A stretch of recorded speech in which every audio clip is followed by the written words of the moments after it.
à immobiliser à la dernière seconde. Et voilà la mêlée qui éclate avec Peluso, entre autres.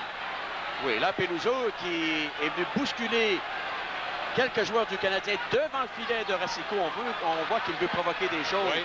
Il a bousculé en premier lieu Mathieu Schneider. Et là, Schneider devrait absolument s'enlever de la situation parce que absolument pas. Et même Vincent Danfous.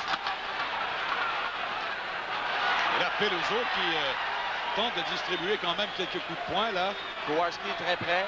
On va attendre quelle sera sa décision. Todd Ewen, lui, est celui qui veut s'en prendre finalement à Peluso.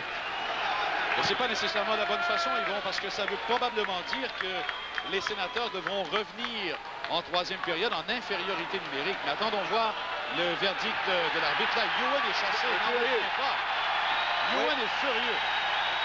Il se demande pourquoi il est chassé. Il a un peu raison, parce qu'il n'était pas près du tout, lui, de la situation. Oui, là, Kowarski, je pense, va donner une pénalité supplémentaire à Ewen. Voilà, Ewen est chassé du match, si je ne m'abuse.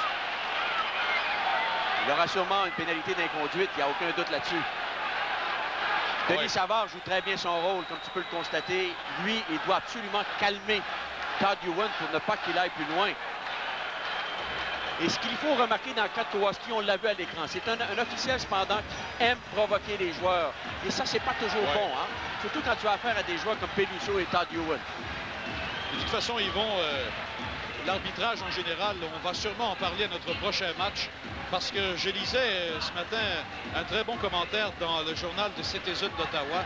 Et l'arbitrage qui a été louangé jusqu'à maintenant depuis le début de la saison commence encore une fois à être inégal selon l'arbitre. Et en tout cas, on pourra en reparler au prochain match. Alors là, Ewen quitte le match, Peluso également. Peluso lui est chassé pour 2 fois 2 minutes.